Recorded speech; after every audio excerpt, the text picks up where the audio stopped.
What is going on with veteran pitchers like Zach Gallen and Luis Castillo? And is it already time to drop Roman Anthony? We got 10 names up for consideration of dropping on today's action-packed episode of Locked On Fantasy Baseball.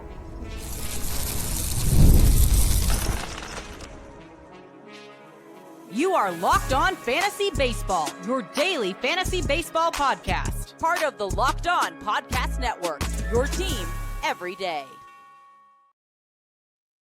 Hello, fantasy baseball fanatics, and welcome to the Locked On Fantasy Baseball podcast, brought to you by the Locked On Podcast Network, your team every day. As always, we're your number one source of fantasy baseball knowledge, and thank you for making us your first listen each and every day. I'm your host, Dominic Martino, here as always with my brother, my co-host, my partner in crime, Matthew Ahne.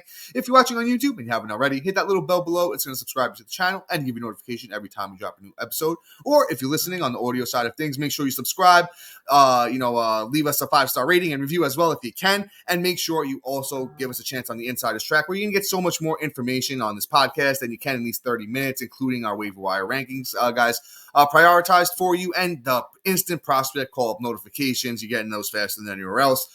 So make sure you check us out there on the Insider's Track. Links in the bio wherever you're listening, watching, and it's available on any of our social media platforms. And today's episode is brought to you by Game Time. Download the Game Time app, create an account, and use the code LOCKEDONMLB for $20 off your first purchase.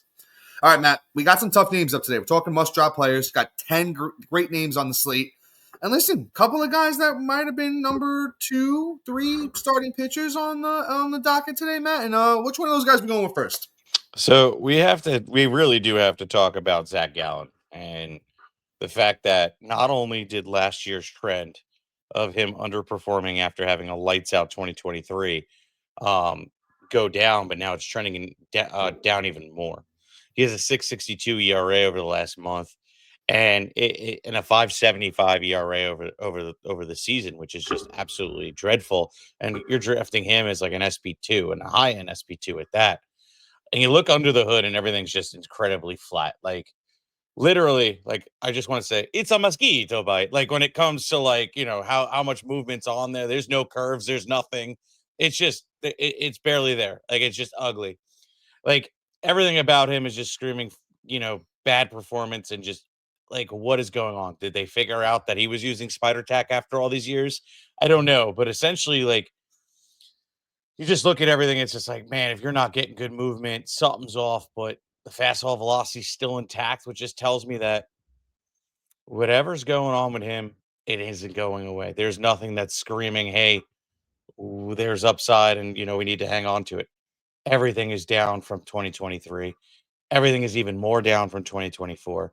This is a career low for him, I think, statistically in any form of stats. I think he's a flat-out drop. I think he's a roster destroyer at this point, and this really reminds me of a guy we talked about yesterday, Trevor Rogers, not even descent, not even fall from grace, more like Spartan kicked out of heaven and fell and just like splattered all over the ground there. It's bad. I think he's a flat-out 10 out of 10 drop. Matt, I'm with you on this. I'm going to give it a 9.2, just because I think if you're an NL only or like a really deep 15, you might not be able to drop a guy like Gallen because the waiver wire is probably just going to be so limited. I'd say this: if there's a hot commodity that comes over, if you're an NL only and you have a lot of your fab budget left, and somebody comes over from the AL, really good pitcher comes over, in the trade deadline, and he's up for all, up for waiver wire bid. I would consider dropping Zach Gallen at that point for, a guy of that caliber. If somebody comes over, like I said, ace from the AL maybe. It just might be tough in those leagues, but anywhere else, even your deep 12s, you could probably move on from Gallen at this point. Matt, you talked about all the underlying stuff. It looks atrocious. And then even I want to say this, in his last outing, it was against the White Sox yesterday. He gave up 5 runs, 8 hits, a walk, only struck out 2. Out of his last 9 starts, Gallen has had only 1 good start, and a bunch of those have been really, really, really bad. It's just tough to see a guy like Gallen, who had all the talent in the world, fall off like this at age 29. Listen, is there a chance he fixes some mechanics, comes back next year, rehabs, in the offseason, it looks great? There's a chance. But I'm not banking on it. And at this point in the season, I'm not.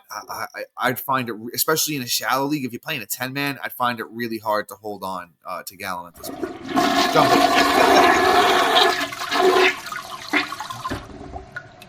That's how I feel. Yeah, I think you're pretty spot on with that one, Matt. So let's leave it there. Zach Gallen, Arizona Diamondbacks starting pitcher. Probably time to move on in most formats, unless you're in an NL only or a super deep 15 or anything deeper than that. All right, guys, let's move on to another starting pitcher. Listen, drafted pretty high this year, Luis Castillo. Probably had to take him as around your SP3 in some of those deeper leagues, probably an SP2 even. He's been having a tough go of it so far. Listen, especially of late on the season, 16 starts, 3.69 ERA, not bad. 1.27 WHIP, getting pretty high up there. That K per nine's fallen off for Castillo. 90 innings, only 75 Ks. Last time out against the Twins on the 24th, 5 earned runs, 7 hits, 2 walks, only 3 strikeouts. And listen, his last 4 starts, 3 bad ones, 1 good one. Castillo, not a drop for me. And then, we probably should have said this about Gallen too, so I'm going to say this applies to him.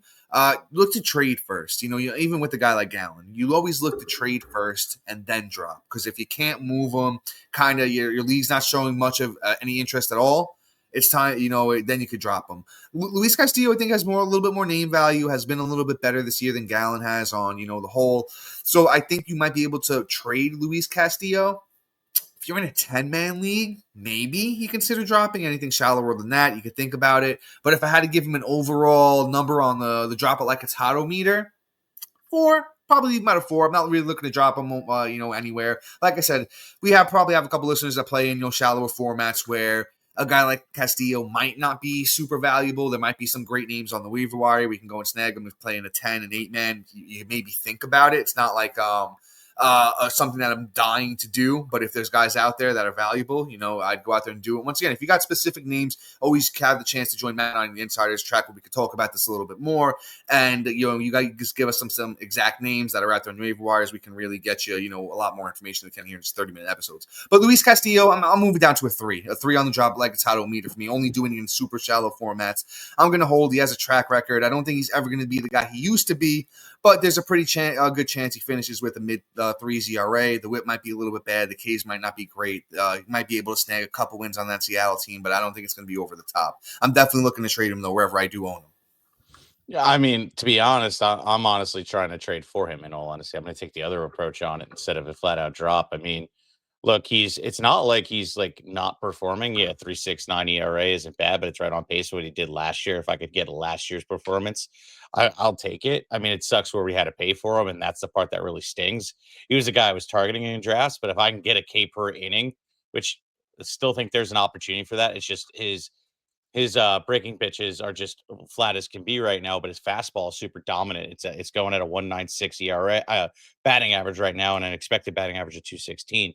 So that is crushing it. He just needs to figure out what's going on with his secondary and third pitch. And I think there could be a turnaround. Maybe there's an adjustment made after the All-Star break.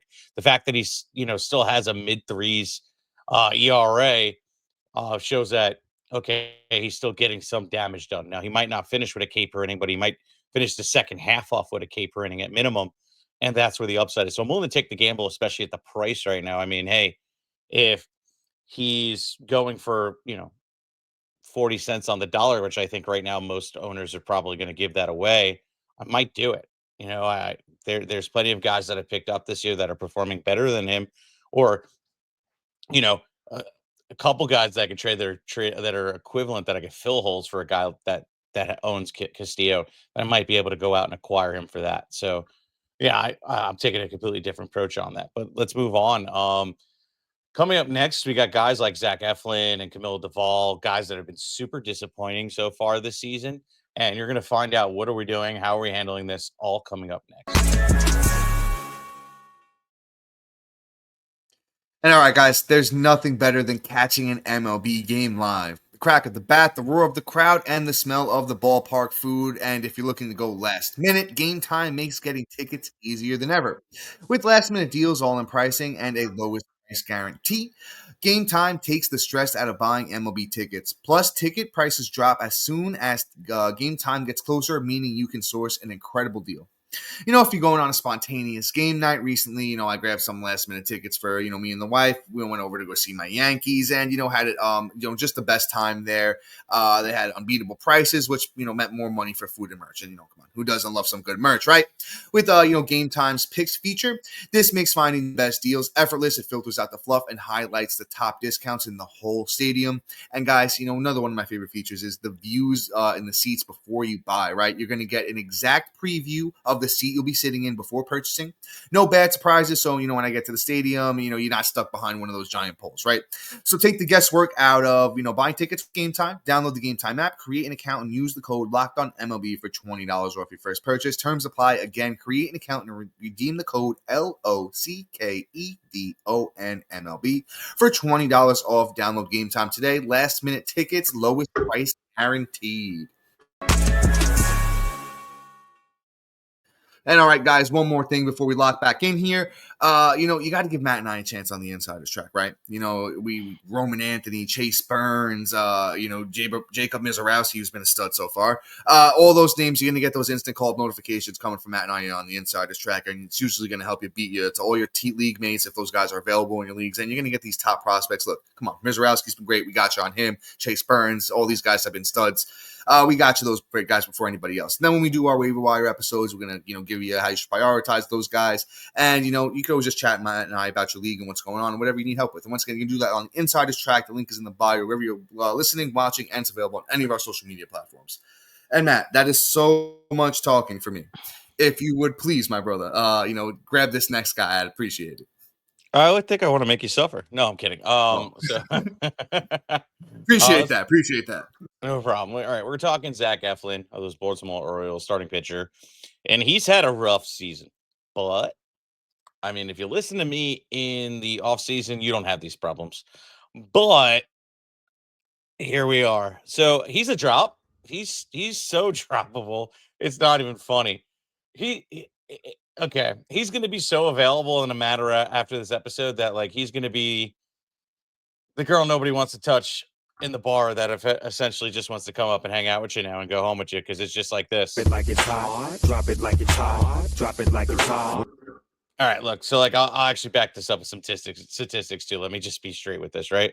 The only thing he's got going for him is an off-speed pitch. He's getting good moves on that. His breaking balls are flat as can be, especially even his fastball. It's just ugly. His expected ERA is a 4.01, which is better than his 5.46 ERA. But I'm just not seeing it. His fastball velocity is sitting at 91.7 miles per hour. So even if he had, if he had a powerful fastball, he could maybe make up for it, and that just isn't the case. So there goes any shot at that. He is getting guys to chase, but he's not creating the whiffs or the strikeouts, and he's just allowing guys to barrel, allowing hard contact, not producing ground balls. It's ugly. And then on top of that, you look at the underlying stats of what's going on with his individual pitches. A cutter is just getting smoked. Last year was hitting 214. It had a batting average of 214. This year it's a 289. His sinker is getting hit at 271 batting average. Yes, his changeup looks great, but his curveball is getting smacked around like a T-ball. 459 batting average. His sweeper is getting hit at a 333, and and his fastball is getting hit at a 308. Everything about this is just fugly, and I just don't think there's any upside for it. So I flat out just drop this kid and don't look back because I don't think anything's getting better for him. Honestly, getting hit by a comet is more likely than Zach Eflin bouncing back this season. Matt, the haterade is real for Zach Eflin. But you know what? I agree. And there it is. If you're not watching on the tubes, Matt's got the haterade out. But I do agree. Unfortunately, Matt, I didn't listen to you. I took Eflin in one league. I dropped him weeks ago, though. I think we've talked about Eflin at least once on the must drop episode. I dropped him around that time. It was a month or two ago. If you didn't listen and you're stuck in the situation, I feel bad. But you know what? Matt, you should have listened to Matt way earlier, in the offseason, or me and Matt when we told you this about a month or two ago. Eflin in his last start, shortest outing of the seasons against the Yankees, 3 innings. He gave up 6 earned runs, 10 hits, including 3 homers and 2 walks. He only struck out 4. It's dropping like it's hot time. As Matt said, I can't believe he's still 60% owned on Yahoo, but great job. I'm going to move on to this next guy. Let's talk about Camilo Doval. How the turntables turn so fast sometimes, don't they, right?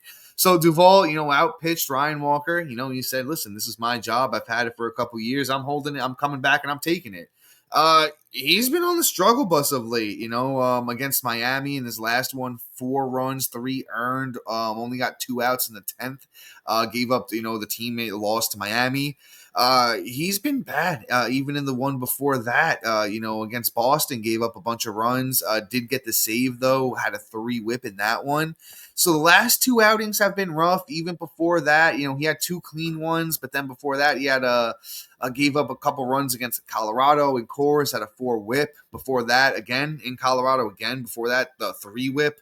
So it's moving in the wrong direction for Duvall. The numbers on the year still look great. I'm still holding. I'd probably say it's like a 3-4 on the drop it, like a title meter for Duvall. If you're in a shallower league, yeah, there's probably more closers out there. But if you're playing in 12-man, if you're playing a 12-man league, you probably got to hold Duvall because he's still closing. I know Ryan Walker hasn't been great, but Randy Rodriguez has been. So he's kind of the guy to look out for there in San Fran. I'll say this. If you're holding on Duvall, just make sure you have a something in mind. If he's like one of your main closers, your only guy, which, you might be stuck in that situation in like an NL only or a deeper league, make sure you have a backup plan. Even maybe handcuff him with Rodriguez if that's possible, because Rodriguez has had a lot of Ks. He's been, good ratios, so at least he's going to do that and holds if that counts in your leagues. But Duvall, I'm not looking to drop him like right this minute unless I'm in like a 10-man league and there's like a dominant closer out there. There's just somebody that's been floating around for no reason. Maybe a Shelby Miller is still floating around or somebody like that.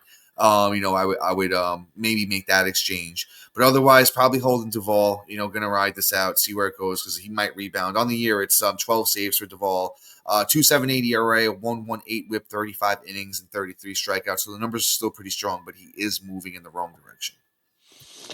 Yeah. So Duvall was somebody we said to trade weeks ago, and I did that, and I got a great return. So, not to, run victory laps. Sorry, Joe. I know you watch the show. And,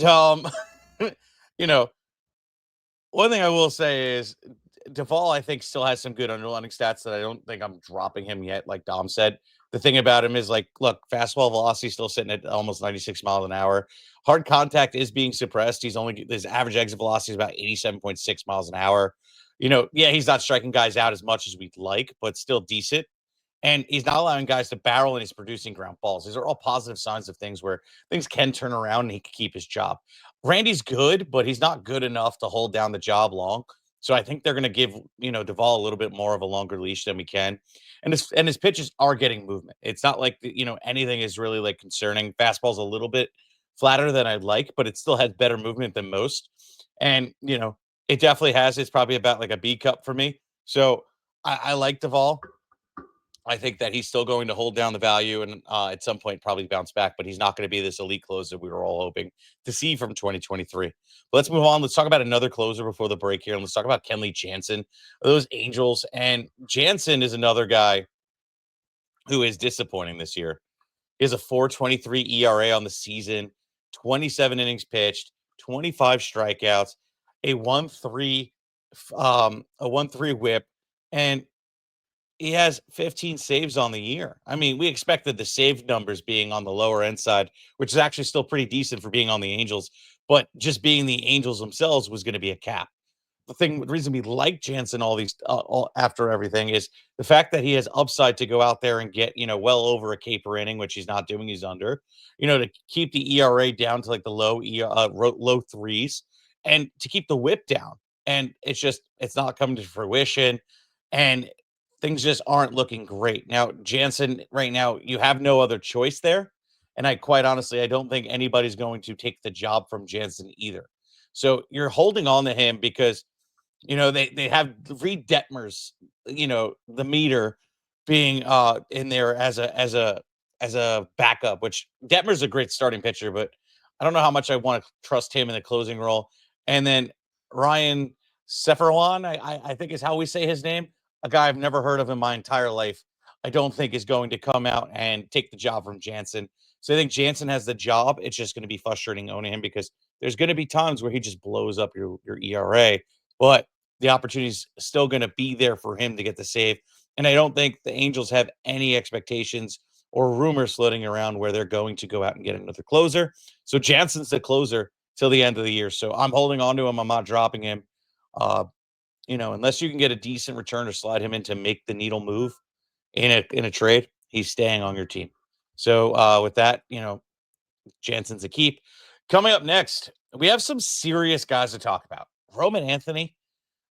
Are we still being patient, or are we expecting Christian Campbell-esque where he just gets sent down and we should just drop him ahead of that and stop wasting a roster spot? Corey Seager, has the wheels just completely fallen off? We got all that and more coming up next.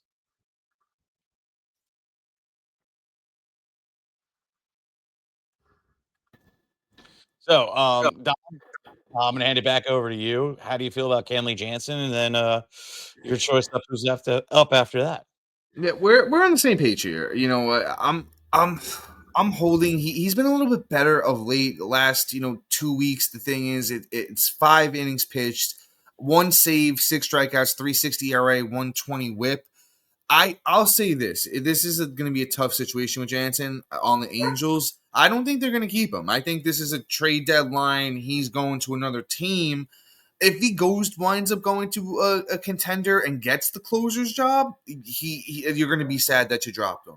But here's the other thing: he could go to a team and get a setup role. We see that at least once or twice every year where a guy who was closing for a bad team goes to a really good team and becomes like a setup man. And he's not necessarily closing anymore and he loses a lot of value, except for holds leagues. So once again, be careful with a guy like Kenley Jansen and just think about like, hey, he shouldn't be my main guy. If he's your main closer right now, then Kenley Jansen, then you need to go and acquire another closer just in case. I'll leave it at that because Matt, you did a great job covering him, and I want to get into some of these bats here. Roman Anthony, we mentioned him at the top of the show. Is it time to drop him? He's been off to a really, really slow start. So far for Anthony, it has been 15 games played with a 114 batting average, 5 runs, 1 homer, 5 RBIs, and 1 steal. I'd say this: unless you play in a 6-man league, we're not dropping Roman Anthony yet. We need to give the kid a little bit more time. He's like a 1 for me on the drop-o-meter. You don't do that to the number 1 prospect in all of baseball. You hold on. I'll say if you desperately need performance, if you're in a 12-man league and the top 6 teams make the playoffs and you're in like 8th, I can maybe see it. If you can't move Roman Anthony, if your league's not a prospect league and they don't value guys like this, maybe I could see it in that situation. But otherwise, hold. The kid's got upside, power, speed. They've been moving him around the lineup a little bit in good spots, though. He's been hitting 3rd a lot, 2nd, 5th. So with Anthony, the Red Sox are still throwing him out there almost every day. They trust him. Number 1 prospect in all of baseball. We're holding. We're going to be a little bit more patient with this kid. Oh yeah, I mean, look at Nick Kurtz this year. Look how long it took him to get going. It's just one of those things. I mean, anything is possible, right? You could get a PCA situation, which I think is going to happen with Christian Campbell. You can get just a Caglione, the Italian mobster himself. I think that they get off to a slow start because they really have it's not like going from like AA to AAA. You're going to I don't know, college ball right into AAA, and then I think that might be the gap. So it takes a little bit, and Roman Anthony just needs a little bit of time. So I'm going to be patient. In shallow leagues, like 8 mans, then you can probably consider dropping him, if not already drop him. But anything bigger than that, also if you're playing an 8-man league, God help you. But it's just one of those things. But anyway, yeah, I'm gonna move on. Corey Seager is our next guy up, shortstop for the Texas Rangers. So stat line looks absolutely atrocious. Let's just start off with that, right? He has legit 23 runs, 7 bombs, batting 240 on the year. That isn't pretty. But here's the thing, though. The underlying stats say a different story.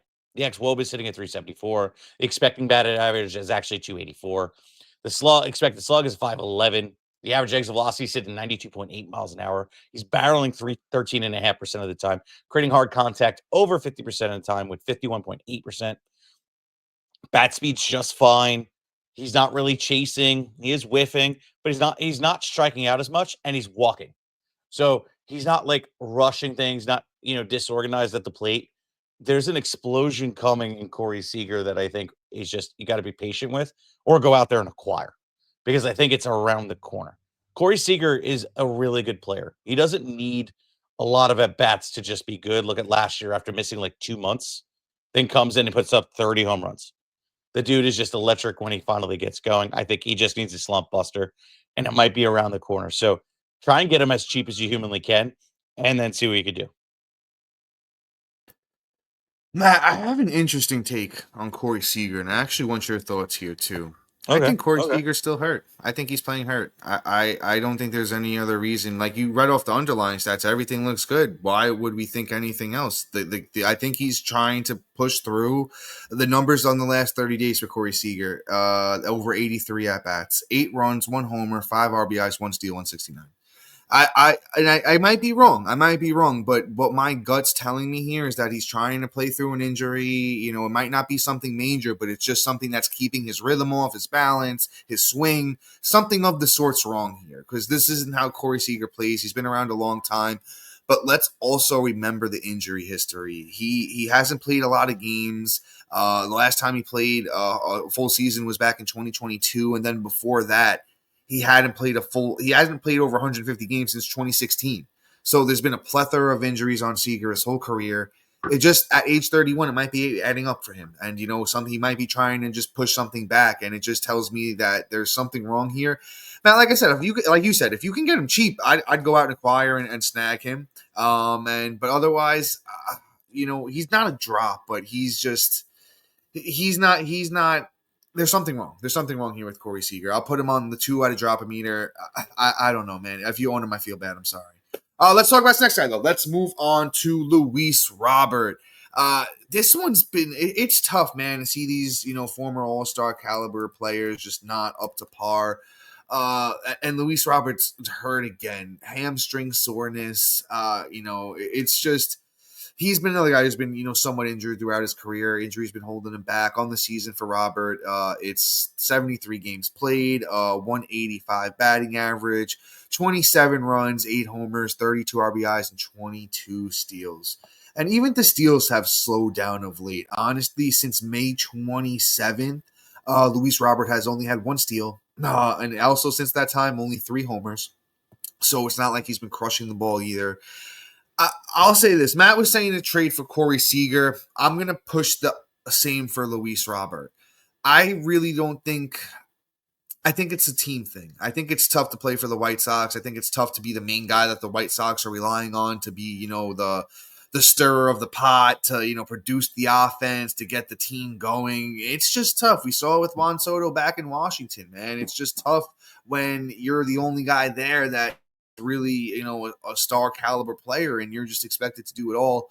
It puts a lot on your back, and I think Luis Robert might have some mental battles going on right now, and if he does, I feel bad, because it's just tough to do. But if Luis Robert goes to like the Dodgers or somehow the Yankees, or maybe even the Tigers go out there and get aggressive, I don't know. If he goes to one of these good baseball teams, man, and he gets that rebirth of energy, I think there's going to be a stud there in Luis Robert. Definitely not a drop for me. Might be the first 0 for me on the drop-o-meter today. Don't know if I'm dropping Luis Robert anywhere. He's down to 70% owned on Yahoo. Find that hard to believe. I just truly believe that the White Sox have to get rid of Luis Robert and get something for him, as he's, he's not too old. He's getting a little bit older. I just don't think he's going to be there for the future, and I think it's time for them to move on. Let's move on to the last guy of the episode. Let's talk about Cedric Mullins. Cedric Mullins is, a guy who started off the year real hot, plays for those Baltimore Orioles, in case you didn't know or you forgot. Was like a house on fire to start the season, but has really, really slowed down. 64 games played on the year for Mullins, 214 batting average, 31 runs, 12 homers, 35 RBIs, and 8 steals. I'll say this, he has that good mix of power and speed. The runs and the RBIs aren't really blowing you away. They're not, major, but they're not horrible either. So he's been okay, but the 214 batting average, the struggles of late, there's a chance that Mullins goes to a contender in, by the trade deadline. but I'm not buying it. I still don't think he's good. The last 30 days for Mullins, 8 runs, 2 homers, 4 RBIs, a steal, and a 173 batting average. So I'm putting Mullins at a 6.5 on the drop it like it's hot meter. But with that being said, guys, that's all for today. Please be sure to like, subscribe, comment, rate, and review, and shout out to our everydayers and new listeners for making Locked On Fantasy Baseball your first listen each and every day. And after you do that, go and check out our boy Sully over at Locked On MLB and make him your second listen. But guys, until next time, sorry.